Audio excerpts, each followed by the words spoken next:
Welcome to another human read audiobook in the United Marxist Pact Discord server. Link below in the description. In this series, we continue our investigation into the initial construction, the organizational structure, and the principles and tactics of the form of worker organization capable of seizing political power and establishing the revolutionary proletarian dictatorship and communality, which can in turn produce the communist mode of production through the shared class interests of the workers of the entire world. Our goal is to compile, analyze, and elaborate on what all these texts have to say about this, and at the end have a strong understanding of the exact scientific process of it, particularly in general terms. At the end of our readings as a whole, we will try to put it all together and present it as a coherent whole in an educational video with associated notation. Today's reading will be the 1924 Third Communist International's Fifth Congress, particularly the program of action presented by the left of the Communist Party of Italy. We have a pre-written textual analysis on the terms of the aforementioned topics, which is also posted in the pinned comment if you prefer to read it on text, or follow the link in the description to a read-only version of my Google Docs notes. This will summarize the contents of the text, but is no replacement for the actual reading itself for the sake of understanding the context. In addition, in the reading I supply my own commentary, critiques, additions, etc., which may be helpful for understanding some particularities. So, for our analysis, in this text, in terms of the skipping that bit, the writer explains the tactics and programs suggested in terms of relation to other organizations. It says that the Communist Party should not enter into alliance with any non-communist organizations, but the United Front will be pursued as discussed previously, with the party maintaining independence, ability to propagandize to workers without limit, etc. It anticipates the development of the party as our criticisms and propaganda against opportunist and semi-bourgeois organizations attracts the workers away from those organizations and brings them to the party. It also discusses the relation of the party to unions, calling for the party to agitate, to reorganize and network them. I translate this to industrial unions. Then all the way from agitprop on the shop ground floor by workers that aren't in the party up to the highest level in the National Communist Trade Union Committee, which is made a center for communist fraction of the worker movement. It says that the elections in the workshops will go through alignment with identified red organizations to seize control over them, thus allowing various newly red unions to unify on the basis of common demands. Its unification will allow them to in turn remove the reformist leaders of the Confederation of Labor either immediately or through concentrating on the links between workshops to connect the masses. Lastly, it states the need to continue legal and illegal party work, unite the periphery and core, and orient the party's press to increase agitprop to educate the masses, focusing on politically persecuted peoples. And I will now begin the full audiobook reading. I hope you enjoy the session and will attend next time as well.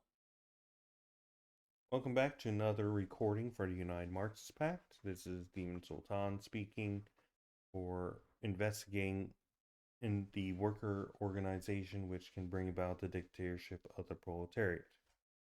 This is from the 5th Congress of the Third International. It's the program of action presented by the left of the PCd'I. So let's get right into it. This is from June to July 1924. It's got 7 sections. 1. Evaluation of the situation. 2. Attitude of the Communist Party of Italy towards fascism. 3. Attitude towards the opposition parties. 4. Particular issues regarding relations with the Maximalist Party. 5. Work inside the trade unions. 6. Work among the peasantry. 7. Organizational questions. 1. Evaluation of the situation. Fascism, in the full extent of its development, represents an attempt to unify the political action of the different sections of the privileged classes, industrial, financial, and commercial capital, large landed property, in order to preserve the bourgeois regime and combat revolutionary forces. In its first stage, whilst taking advantage of the success of the counter-revolutionary maneuvers of the left-wing bourgeois governments, Fascism had that would be the reformists. Fascism had the character of a mobilization of the middle classes, supported by the state and the bourgeoisie, and a militaristic organization of the forces of these classes for the sake of committing violent and terrorist actions against the proletariat and its organizations. After the defeat of the working class through combined maneuvers of democracy and fascism on one hand, and the impotence of the old Socialist Party on the other, fascism, having developed a vast political organization but lacking any program of social renewal, installed itself into power by means of a compromise of the traditional ruling class, while brutally getting rid of most of the traditional personalities and political cliques.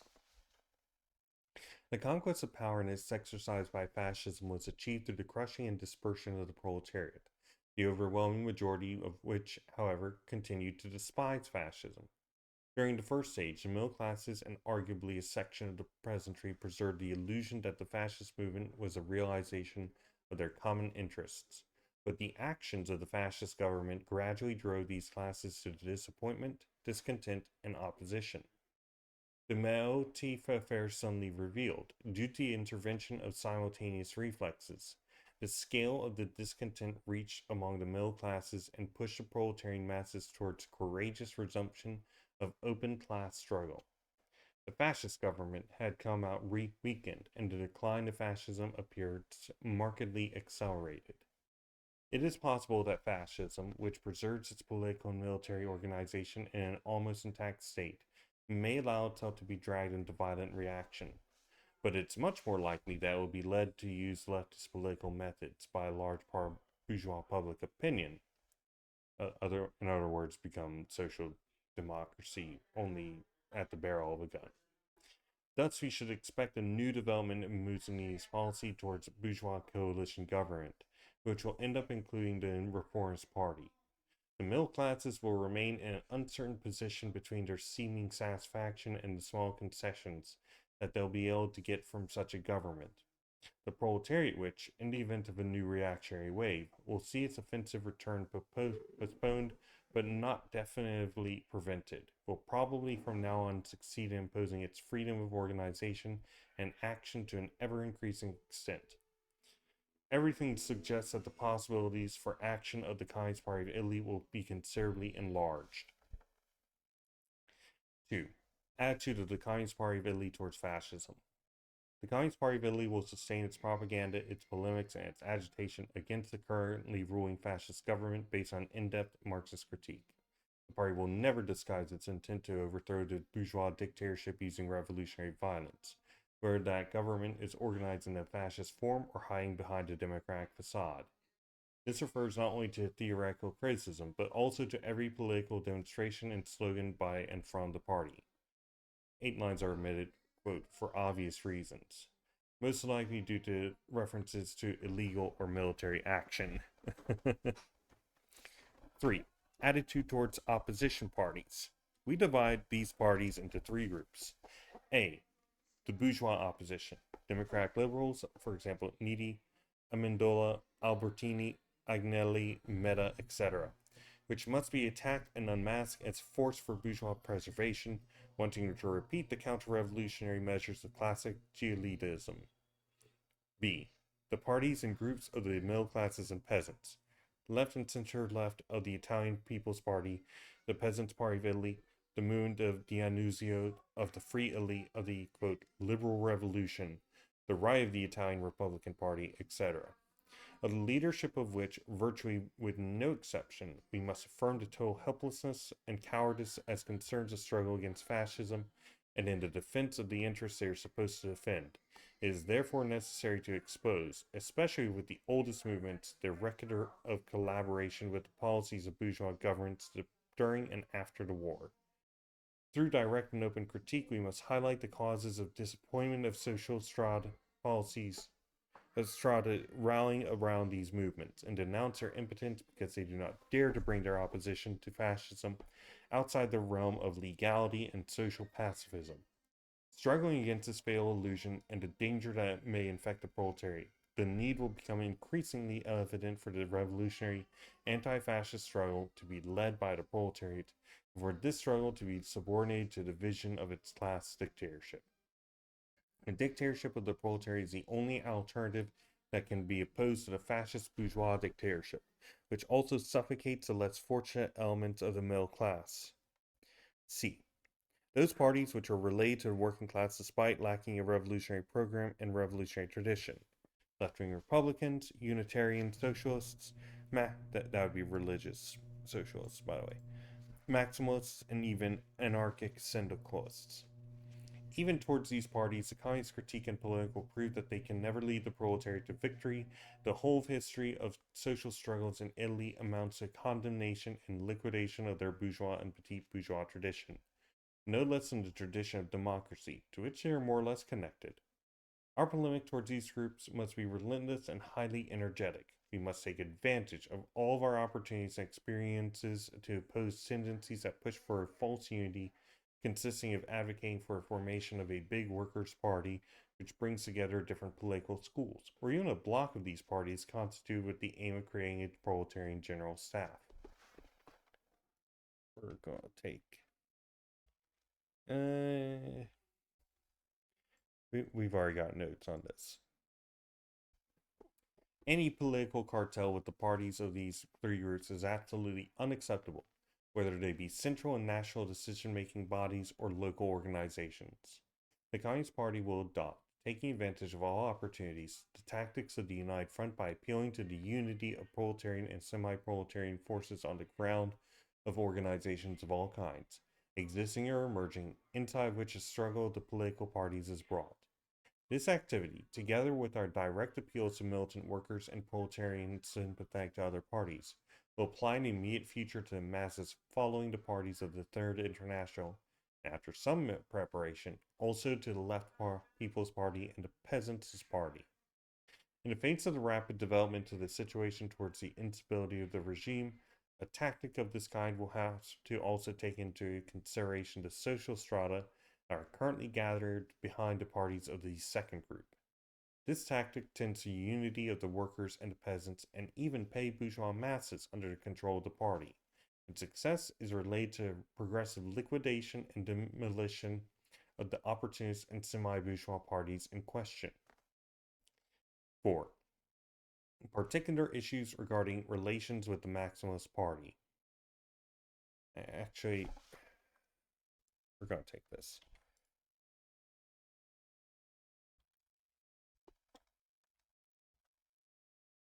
Okay, so the Communist Party should not enter into alliance with any non-communist organization, but the tactics of the United Front will be applied on grounds of unity between proletarian and peasantry, and also groups that find themselves outside the liberal order, such as the Pay Bourgeois. Betty. This increases as we manage to tear down, through criticism, opportunist and semi-bourgeois organization. Part 4. Particular issues regarding relations with the Maximalist Party.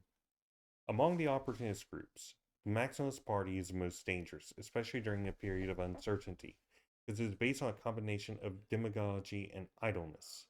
This party must be openly denounced as an enemy of the proletarian cause. The reputation of its name and its newspaper must be pushed towards a definitive liquidation. With this in mind, it will not be accepted to the International as a sympathetic party, and the International will not form the dangerous illusion that a left-wing fraction resides in its bosom. Neither shall the International officially nor unofficially endorse such a misconception. 5. Work inside the trade unions.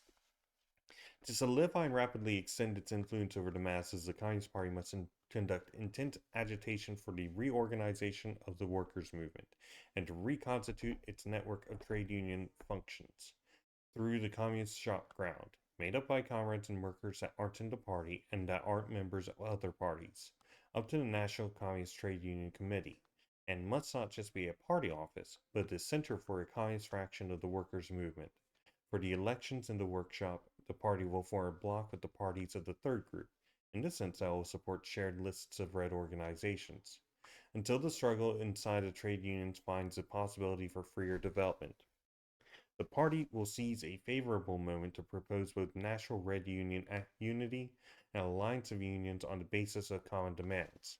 Whether or not it will be necessary to apply the tactics of the trade union left wings in order to overthrow the reformist leaders in the Confederation of Labor will be shown by the situation and how much influence the Confederation will hold over it. If the possibilities of trade union work are less than was presumed in the earlier proposition, the party will have to concentrate its activity and work on its systematic link with the workshops, in order to form not only an internal apparatus, but also a network for maneuvering the great masses.